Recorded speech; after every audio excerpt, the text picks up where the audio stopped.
Boa tarde. Estamos chegando. O programa Gente que Fala está no ar, meio-dia em ponto. Eu sou o Mauro Friesman. Nossa audiência nos acompanha pela Rádio Trianon AM 740 de São Paulo, pela Rádio Universal AM 810 de Santos e também pelas redes sociais. Imagens do Instagram, do Facebook, do nosso canal no YouTube, para você acompanhar aqui a nossa jornada. Aquele convite diário para você seguir a gente, curtir, compartilhar os nossos conteúdos, interagir também pelo WhatsApp. 973350038 é o número, 973350038, hashtag Programa Gente que Fala nas redes sociais, tá bom, minha gente? Quinta-feira, edição do Gente do MPD que Fala, parceria nossa com o Movimento do Ministério Público Democrático e o apoio da CBDL, a Câmara Brasileira de Diagnóstico Laboratorial. Para essa jornada de hoje, para análise e debate dos temas aqui propostos, vamos apresentar a promotora de justiça no Recife, doutora Bianca Estela Azevedo Barroso, coordenadora do Núcleo de Apoio à Mulher do Ministério Público de Pernambuco, associada do MPD. Promotora Bianca, tudo bem aí no Recife? Boa tarde. Tudo bem, Mauro. Boa tarde. Queria agradecer pelo convite, queria saudar os participantes de hoje, né? A ministra, a doutora Eliana Calmon, a perita judicial, a doutora Alzira Fernanda, e o advogado e administrador, doutor Carlos Eduardo. Né? Gostaria de cumprimentar todos e cumprimentar o pessoal que nos assiste pelas redes e que nos escuta nesse momento. Muito obrigada. Obrigado, promotora, também com a gente, a doutora Eliana Calmon, ministra do Superior Tribunal de Justiça, aposentada, e ex-corregedora nacional de Justiça. Boa tarde, ministra, como estão as coisas aí em Brasília, tudo bem? Muito boa tarde, Mauro, é um prazer estar novamente no programa Gente que Fala e na companhia dos nossos companheiros de bancada, figuras ilustres. E eu quero dizer a você que hoje eu não falo de Brasília, eu estou falando de Salvador, Bahia. Eu estou em Salvador já. Tá vendo? Eu confiando aqui, né? Sempre em Brasília. Mas antes de terminar tudo, eu vou lhe mostrar o mar, viu? Muito bom. Depois eu lhe mostro o mar da Bahia. Muito bem, seja bem-vinda mais uma vez, obrigado pela colaboração com a gente. Agora, em Brasília, sim, a Alzira Fernanda, perita judicial, analista de tecnologia e inovação no Poder Legislativo. A Alzira é líder do grupo Interleges de Tecnologia e fundadora da Associação Latino-Americana de Governança, ALAGOV. Tudo bem, Alzira? Boa tarde. Tudo bem, boa tarde, Mauro. Cumprimentar também os companheiros, doutora Eliana, Bianca, Gouveia. Estou aqui representando Brasília por nós, né, com muita honra, e muito obrigada pelo convite, mais uma vez feliz em estar aqui. Obrigado pela presença. E o doutor Carlos Eduardo Gouveia, advogado, administrador, presidente executivo da Câmara Brasileira de Diagnóstico Laboratorial. Tudo bem, Carlos Gouveia? Boa tarde. Graças a Deus, tudo bem. Muito obrigado, Mauro. É sempre um prazer estar aqui, principalmente junto de uma bancada tão ilustre como a doutora Eliana, Alzira, Bianca, e um grande prazer poder compartilhar um pouco de conhecimento e aprender bastante com vocês. Meio-dia 4, vamos ao nosso primeiro tema. Em 25 de março deste ano, o anestesista Leonardo Camargo descreveu à BBC News o que parecia ser uma cena de guerra. Isso foi no hospital onde ele trabalha, lá no Rio Grande do Sul, na cidade de Bento Gonçalves. Uma tenda com cilindros de oxigênio havia sido montada na frente do hospital, com pacientes entubados em UTIs improvisadas e o estoque de sedativos no fim. Hoje, quase 9 meses depois, o cenário é bem diferente. E, segundo o Leonardo Camargo, anestesista, atualmente, quase a totalidade dos pacientes internados com alguma gravidade é de não vacinados ou idosos que ainda não tomaram a dose de reforço contra a doença. Dr. Carlos Gouveia, para repercutir essa questão, a gente tem falado bastante aqui sobre a dose de reforço. Aqui em São Paulo, agora com 4 meses, né, após a segunda dose, mas ainda aquele desafio de trazer para o posto de saúde aqueles que ainda não tomaram a segunda. E vamos já também destacar aqui a notícia boa da manhã: a Anvisa aprovou, ou autorizou, né, a vacina contra a Covid da Pfizer para crianças de 5 a 11 anos. Não se tem ainda a previsão de quando a imunização para esse público vai acontecer, porque as doses são diferentes, né, da aplicada para quem tem mais de 12, e o Brasil não tem essa versão ainda da dose. Vamos lá, doutor Carlos Gouveia. Mauro, você trouxe tema aí para o programa inteiro, se eu explorar tudo, mas de forma bem rápida. Eu acho que a notícia traz, primeiro, uma grande tragédia que aconteceu. Nós não estávamos preparados para a pandemia, tivemos que aprender muita coisa em tão pouco tempo. Houve uma demanda extremamente acentuada por leitos, principalmente leitos em UTI. Os profissionais também não estavam preparados e tiveram que se adaptar a essa nova situação. Como o personagem da notícia, tiveram que ter várias privações, mas o fato é que passamos por esse pior momento. Conseguimos ultrapassar graças à vacinação e à testagem. As pessoas normalmente esquecem, mas o valor do diagnóstico nunca ficou tão bem demonstrado quanto durante essa pandemia. Hoje, nós já sabemos que um teste de PCR ou um teste de antígeno são os melhores indicadores para as pessoas, tanto voltarem à convivência em sociedade, ou até, se for positivo, para ainda tomarem alguns cuidados, que é a questão do recolhimento, ficar, de fato, de forma isolada e buscar um tratamento mais rápido possível. Lembrando que já existem medicamentos que estão em fase final de aprovação para a política do testar e tratar. Então, a pessoa testou positivo, já vai poder, muito em breve, ter o acesso a um anticorpo monoclonal, ou antirretroviral, algumas das várias medicações que estão quase aí disponíveis. Isso é muito boa notícia. Em relação à questão de vacinação, o Brasil passou por um período de, digamos, quase da Idade Média, e rapidamente avançou, mostrando que o PNI, o Programa Nacional de Imunização, de fato conseguiu mobilizar a população de forma muito acelerada. Hoje nós temos algumas cidades com quase que 95% a 100% da população já imunizada com 1 ou 2 doses, e em boa parte já indo para a 3ª dose de reforço. Lembrando que a vacina ela é importante não só para o indivíduo, porque, obviamente, ajuda a buscar uma imunidade, mas, do ponto de vista epidemiológico, ela cria uma barreira. Então, quanto mais pessoas estiverem vacinadas, fica muito difícil para o vírus encontrar ali um abrigo, na verdade, para ele crescer e se multiplicar. O vírus é um ser vivo, ele procura exatamente a sobrevivência, então ele vai onde ele pode se proliferar.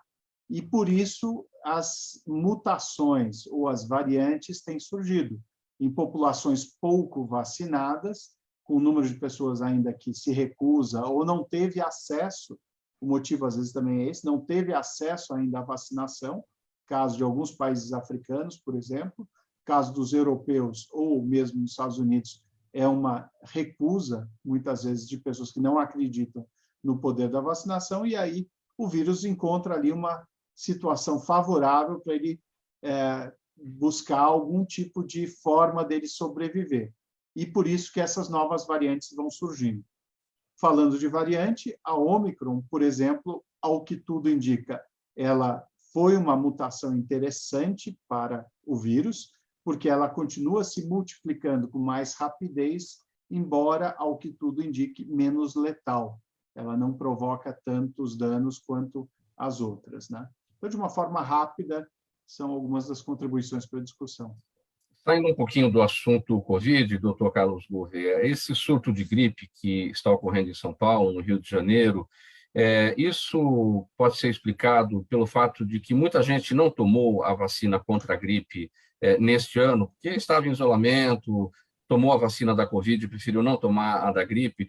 E aí tem duas situações, gente dizendo a gripe está se espalhando porque as pessoas tiraram as máscaras, e gente se perguntando como é que a gripe está se espalhando se as pessoas estão de máscara. Então, são excelentes pontos. Em primeiro lugar, as gripes sempre existiram, e a gente espera que o próprio Covid vire uma gripe com a qual a gente consiga conviver. Na verdade, as pessoas precisam, sim, tomar os cuidados, usar máscara, distanciamento, lavar as mãos e se testar periodicamente, mas elas têm que viver, têm que buscar as atividades econômicas para que elas sejam retomadas de forma inteligente. A economia não pode parar, as pessoas precisam se socializar. Então, alguns cuidados são necessários, mas nem por isso é preciso viver em confinamento eterno. Isso em relação à preocupação com pandemias ainda sem o controle, como o Covid. No caso das gripes, obviamente, da influenza, é importante você tomar alguns cuidados, mas a gente nunca viveu aqui no Brasil com máscara o tempo todo. Então, a vacinação ela tem esse objetivo de criar uma imunidade individual e coletiva também em relação às diferentes influenzas, A, B e as outras todas, H1N1.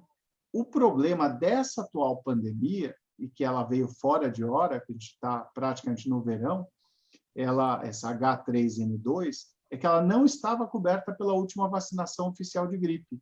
Ela, na verdade, essa cepa ela não estava prevista ali. Então, a gente teoricamente, não está totalmente imune ou imunizado para isso. Por isso que mesmo aqueles que tomaram a vacina. Oi? Mesmo aqueles que tomaram a vacina, porque essa vacina não estava atualizada. A vacina oficial, na última campanha de vacinação, não tiveram a vacina específica para esse vírus, o H3N2. Então, existe um risco, sim. Agora, a vantagem do diagnóstico é que, inclusive, hoje nós temos testes que são específicos para cada situação, dentro dos vírus respiratórios, e alguns testes combo, que a gente chama, que ele pode exatamente identificar se é COVID ou se é uma influenza, se é uma gripe. Essa informação, para determinados casos, é essencial para acertar a conduta terapêutica, e aí dá uma resposta rápida. E essa resposta rápida é importante, sim. Por quê? Muitas pessoas já têm uma situação imunológica comprometida. Pegam uma gripe de uma H1N1, H3N2, por exemplo, e podem sofrer. Então, é importante saber, é COVID, não é COVID, que tipo de gripe é e qual a conduta, então, a ser seguida. Meio-dia e 12, programa Gente que Fala, edição de quinta-feira, o Gente do MPD que Fala, parceria nossa sempre com o Movimento do Ministério Público Democrático e o apoio da Câmara Brasileira de Diagnóstico Laboratorial, meio-dia e 13 agora. O plenário da Câmara dos Deputados aprovou ontem a indicação do senador Antônio Anastasia, do PSD mineiro, para ministro do Tribunal de Contas da União, o TCU, e em uma das 3 vagas destinadas ao Senado. Aí o placar foram 322 votos a favor, 18 contrários, 8 abstenções em votação secreta. Como ministro do TCU, o senador Antônio Anastasia passa a ser um dos responsáveis por auxiliar a Câmara dos Deputados e o Senado Federal na fiscalização das finanças do Poder Executivo e analisar as contas das empresas a ele vinculadas. Também é atribuída a ele a responsabilidade de conduzir investigações e audiências a pedido do Poder Legislativo. Bom, é o que se espera, não é, promotora Bianca, do senador Anastasia, agora como ministro do TCU, que é a casa auxiliar, né, dos 2 parlamentos, tanto da Câmara dos Deputados quanto do Senado, para fiscalizar o Executivo, as contas, né, e as empresas federais. Importante destacar aqui que o senador Anastasia derrotou parlamentares apoiados pelo governo, né? Como é que você avalia todo esse movimento, todo esse episódio e a chegada do senador, agora como ministro do TCU? Mauro, essa questão dessa aprovação da Câmara, dessa indicação, eu visualizo assim, muito superficialmente 2 impactos interessantes. Primeiro é que o Anastasia ele é correligionário do Rodrigo Pacheco, né? Então, isso foi considerado no cenário uma vitória do Rodrigo Pacheco, porque eles são do mesmo partido, eles são advindos do mesmo estado, e demonstra uma força, principalmente pela expressividade da votação, em que o Antônio Anastasia foi conduzido, indicado para esse cargo. Então, é uma questão que revelou muita força do presidente do Senado nesse contexto, nesse cenário político, e que isso reverbera nos senadores que têm menos expressividade. Eles costumam correr para junto a quem representa maior poder. E, do outro lado, aconteceu que o senador Fernando Bezerra Coelho, aqui de Pernambuco, inclusive, entregou a liderança do governo, né? Deve ter se sentiu, segundo a mídia divulgou, se sentiu traído pela insuficiência de votos, que demonstra também uma fraqueza, né? E quando os bastidores dizem que o governo teria dito que não iria intervir, e que eu particularmente não acredito nisso, que um governo não vai querer interferir na composição de um Tribunal de Contas da União. né, que é responsável pela aprovação de orçamento, de análise de fiscalização, que é o órgão de auditoria de controle externo em relação a dar esse suporte ao legislativo, mas é um corpo técnico muito considerado nas auditorias, não é? E mais, essa composição do TCU política tem levado sempre a uma aprovação e uma reprovação de contas de conteúdo muito mais político do que o jurídico, mesmo perícia e contábil, o que gera no Tribunal de Contas também outro estresse, que é a relação que os auditores têm, os auditores de contas públicas e o Ministério Público de Contas têm em relação aos cargos dos conselheiros, né? Seja no caso do ministro, que é do TCU, como os conselheiros dos Tribunais de Contas dos Estados, né? Porque eles são similares. Então, é muito provável que isso tenha demonstrado uma derrota do governo nesse cenário, né? E um fortalecimento do Pacheco, e que vai aí passar por muito tempo no Tribunal de Contas da União, dando o tom, né, desses julgamentos, nessas aprovações de conta dos órgãos do governo federal. Agora, a promotora tem o trabalho final, né? Quer dizer, o TCU faz os relatórios das suas análises, manda isso para as casas legislativas, as comissões analisam, muitas vezes não acatam as observações feitas pelo Tribunal de Contas, né? Como é que isso pode ficar a partir de agora?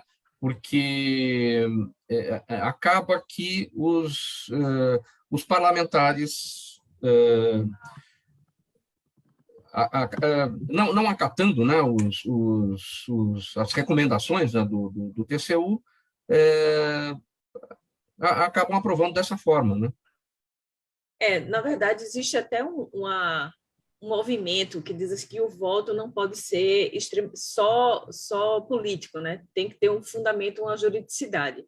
Então, isso leva a esse conflito internamente nos tribunais de contas, tanto da União quanto dos estados, porque essa composição política, ela vem e ela prevalece, não é? Então, e principalmente com esse efeito dos ministérios públicos. O Ministério Público, tanto de contas, e principalmente os ministérios públicos federal e estadual, eles precisam muito desse apoio das auditorias, porque é subsídio para ajuizar ações de improbidade, por exemplo.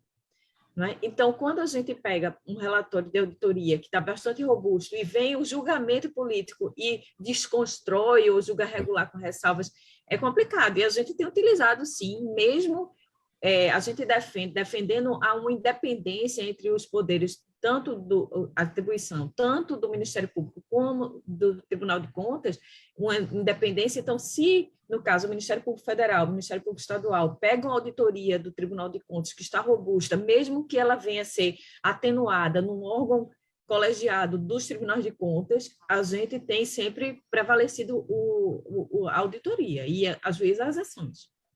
Entendeu? A gente defende que nós não estamos vinculados.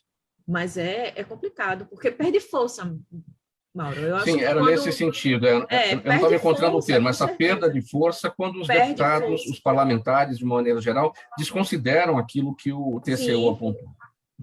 Perde força de um lado para o outro, não é? E quando a gente, por exemplo, se ajuiza uma ação de improbidade com base num relatório do Tribunal de Contas, de uma auditoria federal, e que foi analisado aquilo, aí as partes que defendem o político entram com recurso e modifica, o judiciário fica em xeque, diz assim, não, o órgão de contas de controle mesmo aprovou, como é que a gente, como judiciário, como Ministério Público, vai rejeitar aquelas contas, se o órgão, né, a decisão que a política veio. Então, isso enfraquece muito e a auditoria perde, porque, geralmente, em regra, as equipes que compõem os tribunais de contas da União, a equipe de auditor, que faz de laudo de engenharia, de auditoria contábil, de atos de pessoal, é um pessoal muito preparado para aquilo, né? Faz inspeção in loco, faz as análises de todo, questão de superfaturamento de obras, né? E aí você vir num julgamento, num plenário, por pessoas, né, que são com a composição política que os tribunais de contas têm hoje,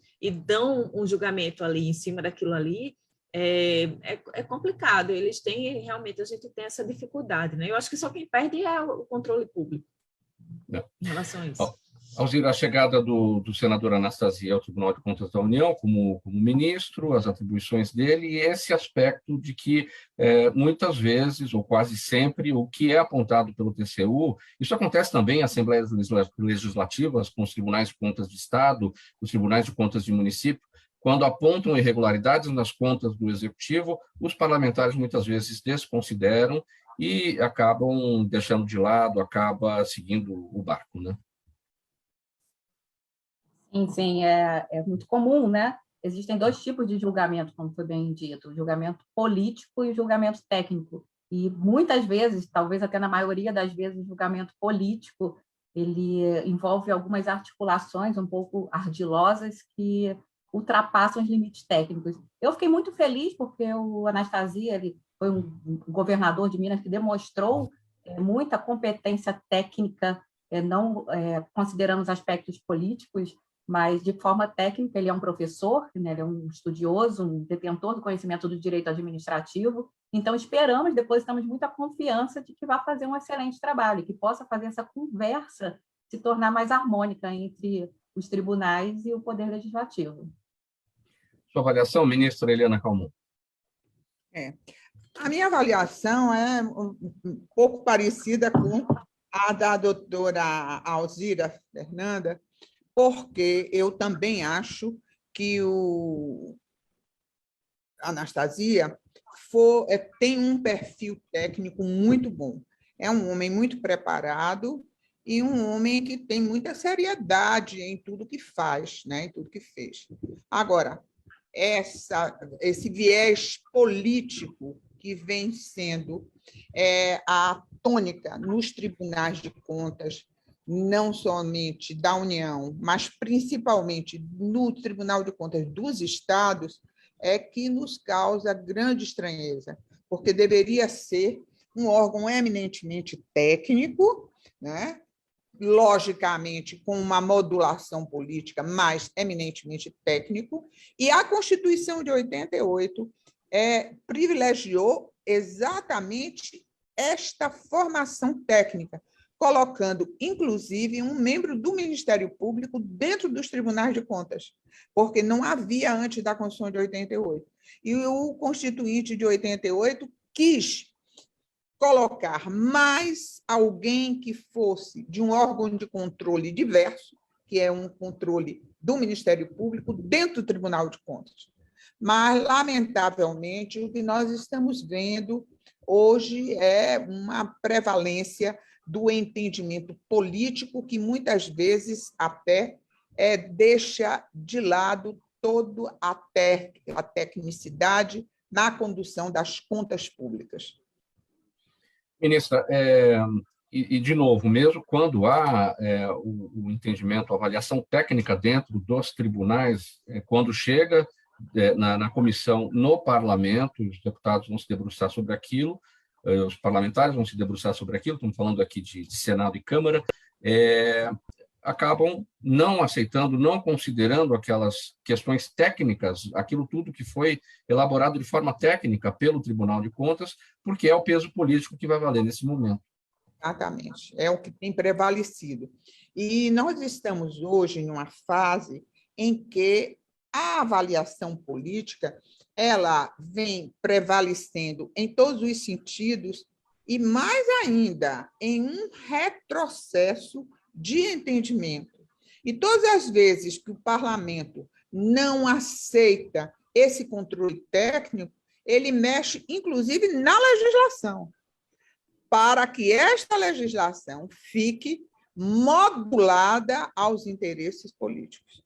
Isto é um momento difícil para o Brasil, que avançou muito com os órgãos todos de controle, dos órgãos de controle do Estado, que são verdadeiros canais de respiração, são viés de respiração do controle estatal, os órgãos de controle, como Ministério Público, Tribunal de Contas, Polícia Federal, COAF, todos esses são, vamos dizer assim, canais que levam o poder central a ter uma visão, maior do que é o Estado e como deve se posicionar o Estado.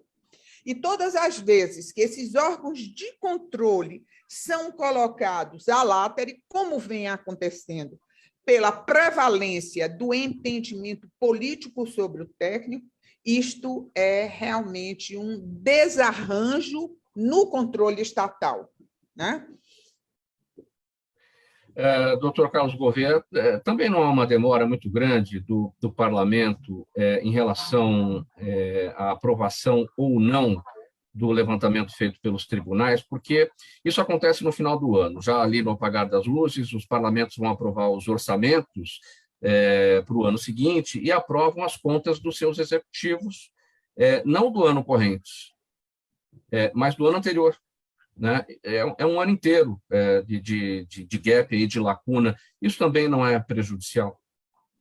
Com certeza. Toda e qualquer demora na análise de dados, ela acaba levando, inclusive, a determinadas decisões nem sempre tão bem embasadas, ou pelo menos tão adequadas com o momento que se vive. Existe um risco de você acabar perdendo algumas informações cruciais pela demora. Agora, o que eu gostaria de ressaltar, como a doutora Eliana falou, os órgãos de controle têm um trabalho muito sério, acho que a Bianca também comentou, e no caso do TCU, ele tem, inclusive, uma secretaria especial de controle na área de saúde, que inclusive, ela possui um acordo de cooperação com o Instituto Ética Saúde. Então, existe todo um trabalho que esses órgãos acabam realizando de ajuste, de investigação, e muitas vezes até alguns deles, não é o caso do TCU, tem até poder de polícia, mas o fato é que o poder investigativo é uma das partes mais importantes para se apurar e deixar exatamente um material bem sólido para uma avaliação e apuração ou decisão posterior. Mas eu concordo com você, não deveria demorar tanto tempo. E existe um outro lado, que é o lado educativo, né? Que é o de formação, de discussão, debate com a sociedade para a questão de conduta ética, de integridade, que esses órgãos acabam tendo uma influência muito grande. Além da demora, sem a devida apreciação de tudo que os tribunais apresentam, porque é final de ano, é o momento de aprovação do orçamento do Executivo para o ano seguinte, aquilo lá geralmente está ali porque é protocolar e precisa ser aprovado, porque senão você não pode encerrar o ano legislativo. Então, tem um monte de coisas a serem ajustadas aí. Não é isso, doutor? Sim, com certeza.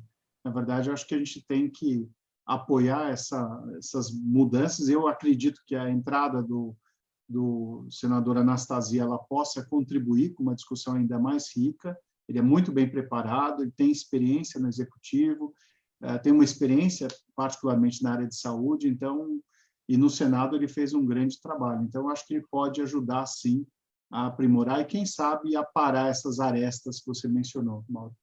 Você acompanha o programa Gente que Fala, edição de quinta-feira, o Gente do MPD que Fala, parceria nossa com o Movimento do Ministério Público Democrático e o apoio da Câmara Brasileira de Diagnóstico Laboratorial. A gente vai um pouquinho depois, então, para o intervalo. Vamos seguindo aqui com o nosso próximo tema agora, 12h29. A ANEEL, a Agência Nacional de Energia Elétrica, aprovou na terça-feira a política de segurança cibernética a ser adotada pelos agentes do setor de energia elétrica. O objetivo é aumentar a resiliência dos sistemas usados pelo setor, garantindo a continuidade da prestação dos serviços e a segurança de dados considerados críticos. De acordo com a ANEEL, as medidas foram criadas por conta do aumento dos ataques hackers e sua aprovação acontece menos de uma semana após os sistemas do Ministério da Saúde terem sido alvos de um ataque. Alzira, para repercutir essa questão, essa preocupação, né? Uma semana depois desse episódio do Ministério da Saúde, né, o sistema atacado por hackers, esse movimento da ANEEL que resolveu antecipar, né, a regulamentação disso, a regulação disso, dentro de um estudo que estava previsto para ser concluído daqui a 6 meses. Sim, Mauro. Na verdade, todo esse movimento ele já surge há um tempo, né, através de uma consulta pública que a ANEEL tem feito aí que eu gostei muito. Foram ouvidos muitos órgãos, muitas pessoas com bastante conhecimento, foi utilizado muitas técnicas inovadoras E, ao meu ver, talvez tenha havido essa aceleração, mas eu citaria, pode ser também uma coincidência, ou aproveitar o momento, porque ataques hackers, eles acontecem todos os dias, isso eu afirmo com muita certeza, em todos os órgãos, em todos os momentos, eles não são reportados, principalmente para a população. Esse do Ministério da Saúde ficou muito claro, né? Estamos há 6 dias, eu acredito que não tenha voltado, hoje eu não acompanhei, mas não deve voltado ainda o Conecta SUS, mas é uma preocupação muito grande para nós do setor de tecnologia, porque eu vejo como o ataque cibernético, a segurança cibernética, ela deve ser vista com muito mais carinho, não só pelas agências, mas por todo o governo. Acho que é muito ingênuo quem pensa que uma guerra hoje ela pode ser vencida, guerra biológica, guerra química, com armas, quando a gente tem a tecnologia, que ela destrói um país, né? A Ucrânia, há pouco tempo atrás, ela ficou escura por ataques em energia. Energia é serviço essencial da população. Nós estamos migrando para um novo modelo de internet da energia, que talvez muitas pessoas não conheçam ainda, mas que vai mudar completamente todo o conceito de distribuição de energia no nosso país. Então, é muito importante, foi um movimento muito importante, mas ainda é muito tímido. Envolve políticas de governança, e isso envolve pessoas, treinamentos, muitas vulnerabilidades. É um começo, mas que tem que ser olhado com muito carinho, não só pelas agências, mas por todo o governo, porque nosso país está muito vulnerável nessa questão de segurança cibernética. Sobre o ataque hacker aos sistemas do Ministério da Saúde, o Conecta SUS, não se sabe exatamente, ou pelo menos não há transparência nesse sentido, qual foi a brecha, né, encontrada pelos hackers. Não se sabe quando o sistema vai voltar ao normal e não se sabe exatamente o que foi extraído dali, né? Também tem tudo isso para ser visto. Existe essa falta de transparência com a população, né? Que sempre existiu, sempre vai existir, nunca chega à população o que acontece nos bastidores, principalmente da tecnologia. Mas o que a gente observa pelo tipo de ataque é que os dados foram uma espécie de sequestro que ocorre, né? Eles tiram os dados, basta saber se o governo tem o backup, tem a cópia de segurança desses dados ou não. Como o sistema está demorando muito para voltar para o ar, eu temo que existe uma falha nesse backup, que é muito comum, né? Em empresas pequenas ou em grandes governos que não têm essas cópias de segurança.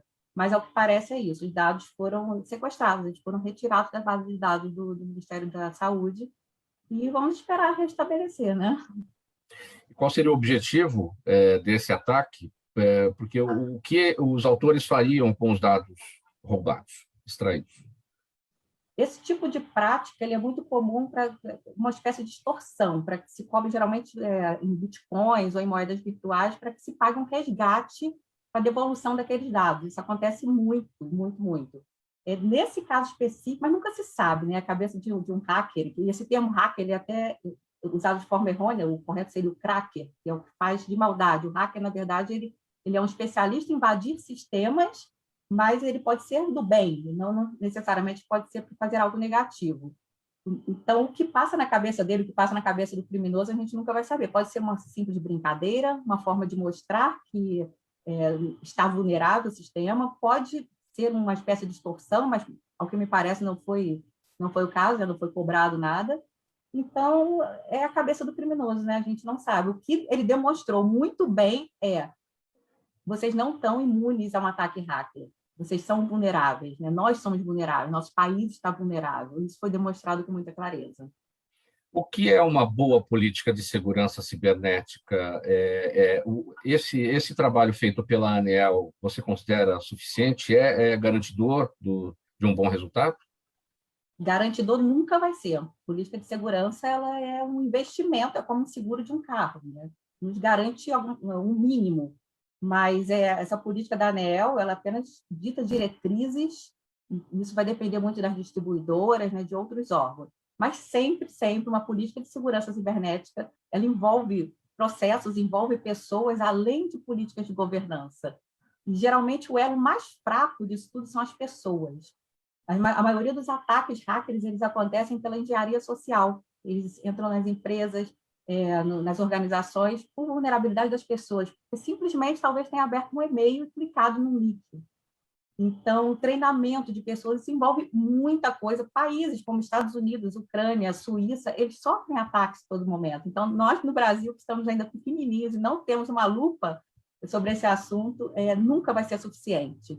Mas sempre é necessário o primeiro passo. Foi muito importante. É importante colocar os olhos nesse assunto, colocar uma lupa nesse assunto e prestar muita atenção nisso. Mas suficiente não, garantir nunca vai ser garantido, nunca. E esse primeiro passo é essa política de segurança cibernética que foi aprovada pela ANEEL. Agora, qual é o ponto de vulnerabilidade no nosso sistema energético, uma vez que tudo é internet e que a gente estaria no risco aí por conta de um possível ataque cibernético?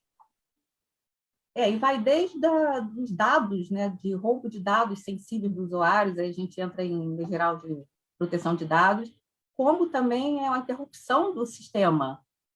Hoje, a maioria dos dados, a cada dia, equipamentos físicos, eles têm menos memória, menos poder de processamento, isso está tudo na nuvem, está tudo na internet. Então, uma interrupção disso, ele pode gerar um apagão nacional, né, local ou nacional. E vamos fazer uma analogia aqui muito simplória com o sistema do SUS que foi invadido, né, o Conecta SUS. Se esses dados somem, se não existe um backup, como que acontece o controle dessa população foi vacinada ou não?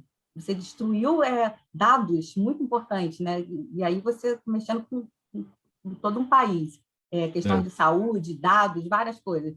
Então, daqui para frente, a gente está elevando um conceito, né, como eu falei, de internet da eletricidade.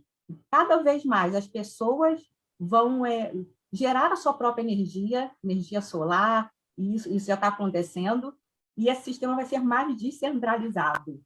Então, o ataque hacker que não consiga quebrar esse elo, de não coordenar esse sistema, ele destrói todo o sistema de transmissão de energia no país.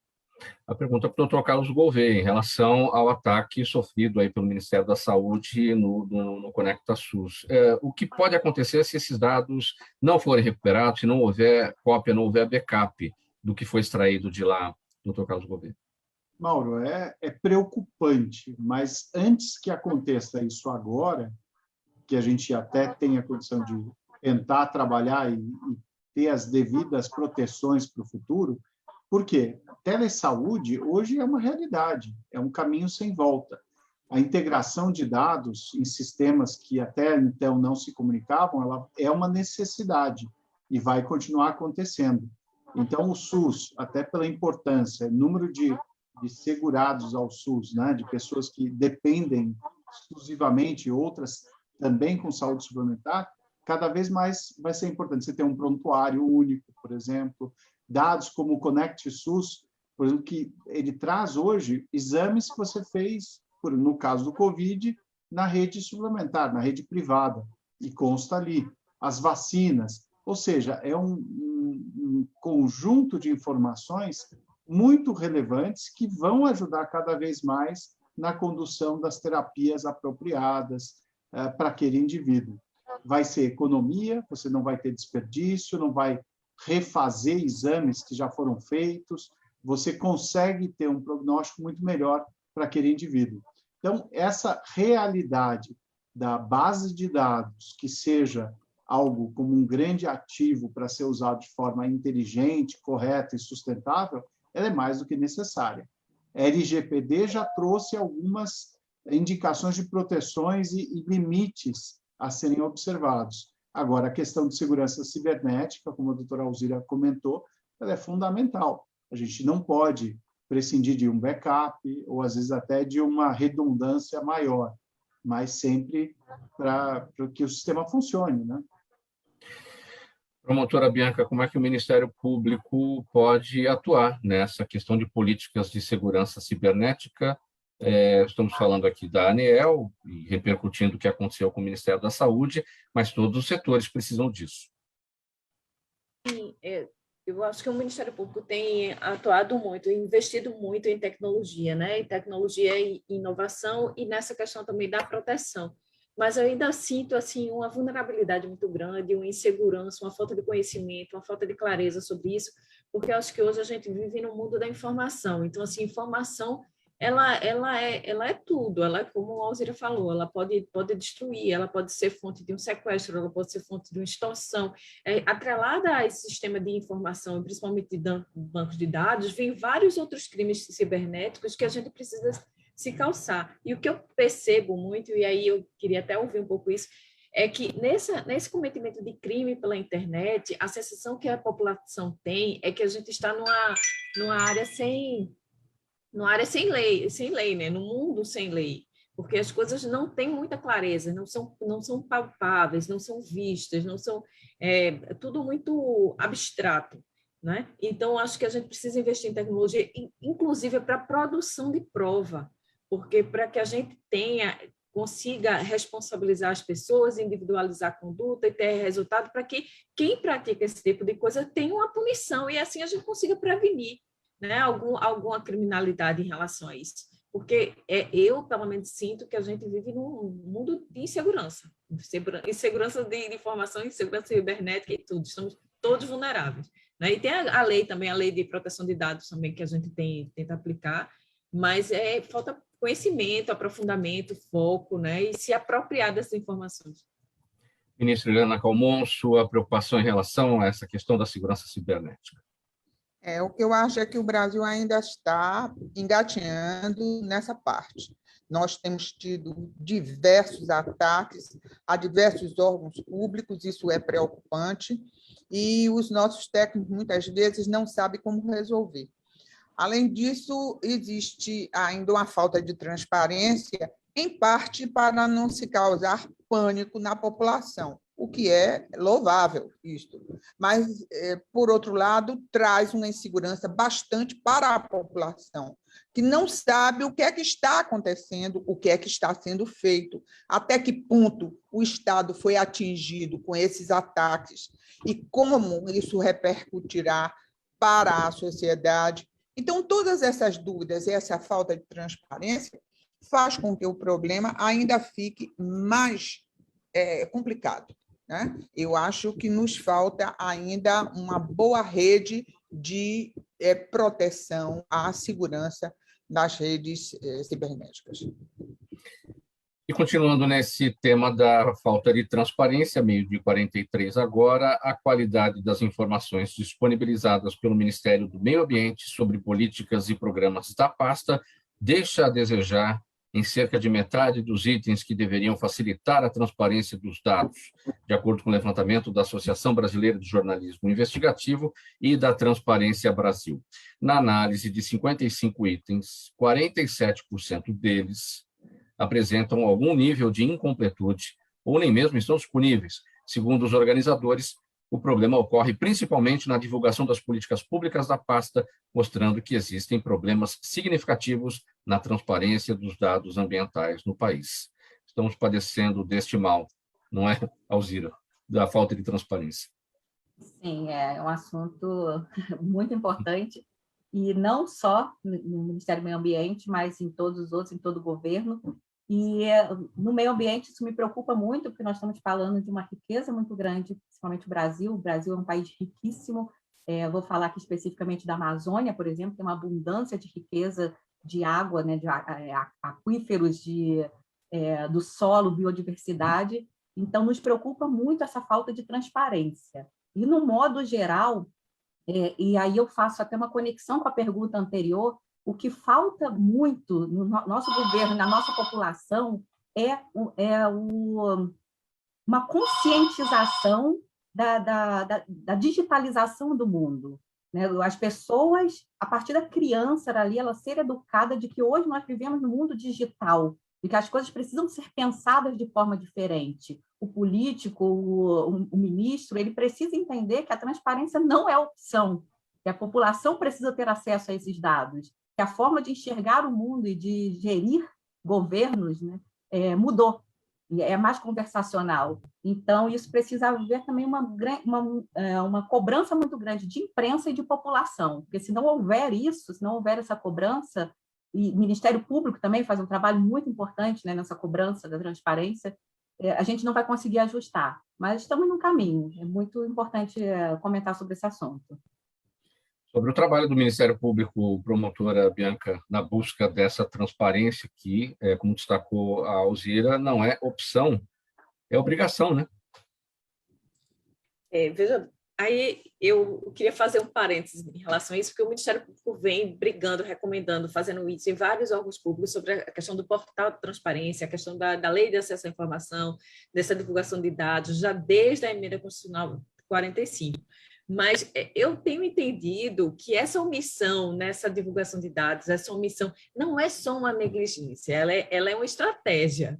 Não é? É uma estratégia de não fornecer aqueles elementos, porque sabe que quanto mais expõe, mais pode vir uma crítica e pode vir já comentário. Então, assim, é uma blindagem. Eu acho uma extrema cara de pau em relação a isso, eu acho uma traição em relação à população, você omitir dados, né? Principalmente em relação de políticas públicas, a gente precisa, isso é instrumento de controle, instrumento de cidadania, nós já tínhamos uma pauta em relação a isso que era ultrapassada, né? As pessoas precisam ter acesso para que a gente canalize as políticas públicas em relação às falhas, enfim, eu imagino que isso é uma estratégia realmente de omitir para que as políticas públicas fiquem mais obscuras e os demandos fiquem assim, mais obscuros também. E aí, daqui que chega ao conhecimento de uma autoridade, né, que a gente, ou de uma população, muita coisa já tem sido feita, e principalmente se tratando do meio ambiente, as práticas são irreversíveis,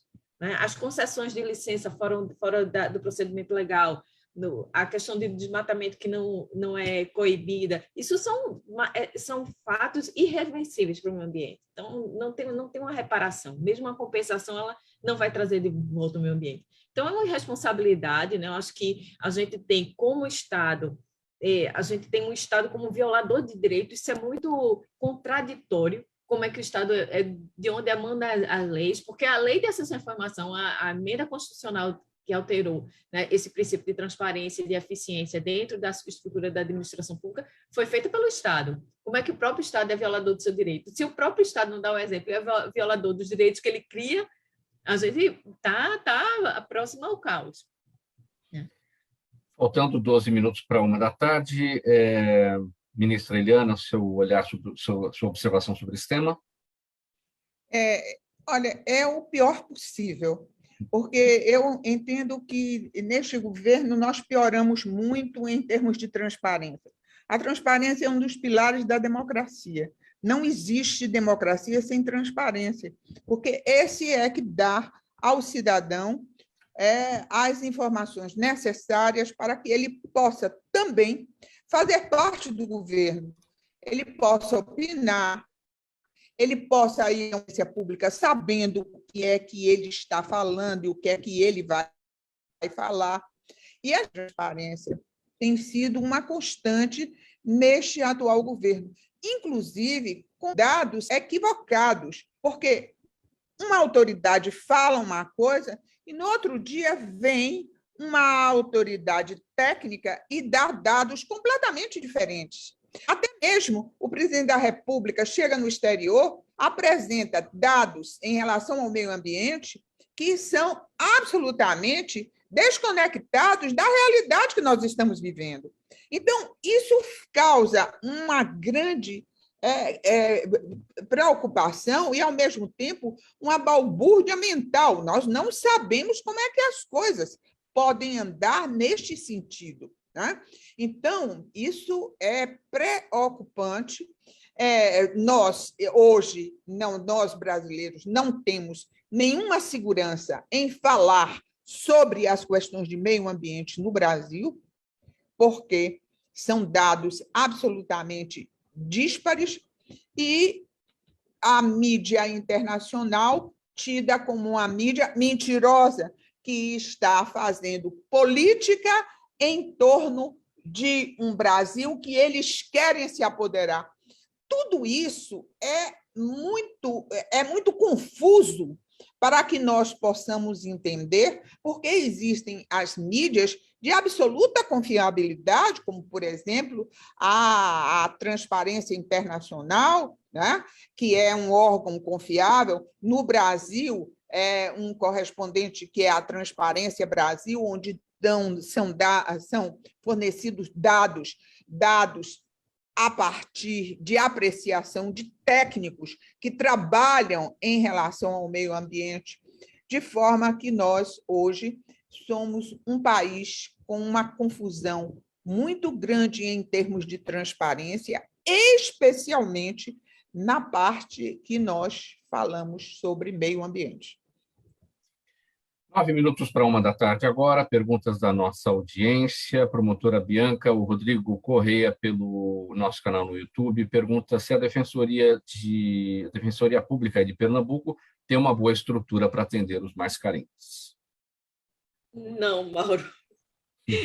Não, a gente tem uma estrutura de defensoria pública que tem se esforçado bastante para melhorar, mas que a gente ainda tem muito déficit em relação a isso. Isso é um problema, né? Porque a Defensoria Pública tem um papel fundamental na defesa dos hipossuficientes, na defesa da população, e aí a Defensoria hoje cria uma fila do sistema de senha que é difícil, né? A população carente, principalmente, acesso a serviços jurídicos mais básicos, como investigação de paternidade, pensão alimentícia, né, concessão de alvará. Então, isso acaba dando ao Ministério Público um efeito reboot aí, volta tudo para que a gente venha tentar resolver isso, porque acaba que o Ministério Público consegue ser mais presente. Mas, assim, a Defensoria tem um papel fundamental, principalmente na questão do enfrentamento à desigualdade social. Alzira, a Aline Monteiro no Instagram pergunta de que modo as novas ferramentas tecnológicas podem contribuir para melhorar a gestão pública.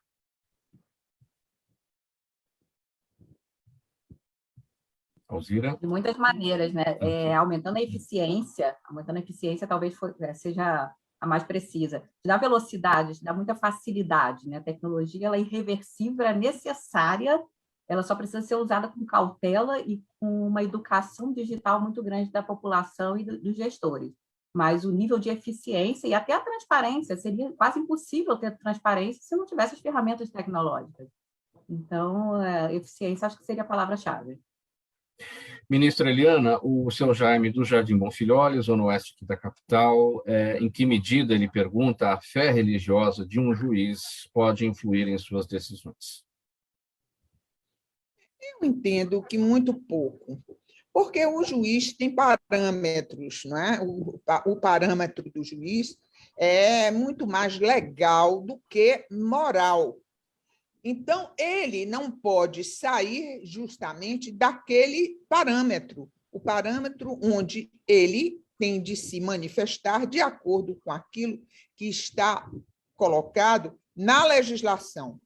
De forma que a formação religiosa de um magistrado traz uma vantagem, porque, de um modo geral, aquele que tem formação religiosa, ele também tem uma formação moral, uma formação ética, né, que seja compatível com a sociedade a quem ele serve e a quem ele convive. De forma que eu acho isso muito bom. Agora, chegar a extremos, isso, religião que seja muitas vezes assim fora de uma realidade, é muito ruim. Talvez essa pergunta venha em relação ao ministro que foi escolhido para ser ministro do Supremo Tribunal Federal. Hoje, nós estamos achando que talvez um magistrado que tenha uma formação moral e ética mais forte, o que é exigido em toda e qualquer religião, para nós já é suficiente. Conduta moral ilibada, que tenha uma ética forte e que preze esta ética, para mim, é mais do que necessário neste momento onde está nos faltando tanta ética, inclusive dentro do próprio Poder Judiciário. Certamente aqui o seu Jaime do Jardim Bonfilholi se refere ao ministro do Supremo, André Mendonça, terrivelmente evangélico, mas não se pode ser terrivelmente evangélico, terrivelmente católico, terrivelmente ateu, absolutamente, não se deve ser terrível por nada, não é, ministro? Para ser ministro do Supremo Tribunal Federal. Nós não podemos ser terrivelmente nada. E aquele que é terrivelmente evangélico, terrivelmente católico, terrivelmente umbanda, ele é alguém que foge da normalidade. Nós temos de ter uma conduta que seja, como se dizia em Roma, o bonus pater familia, que esse é um conceito que temos até hoje. O entendimento médio do homem médio, do entendimento que se tem uma sociedade. E, para isso, não se pode ser terrivelmente. Né? E acredito que não é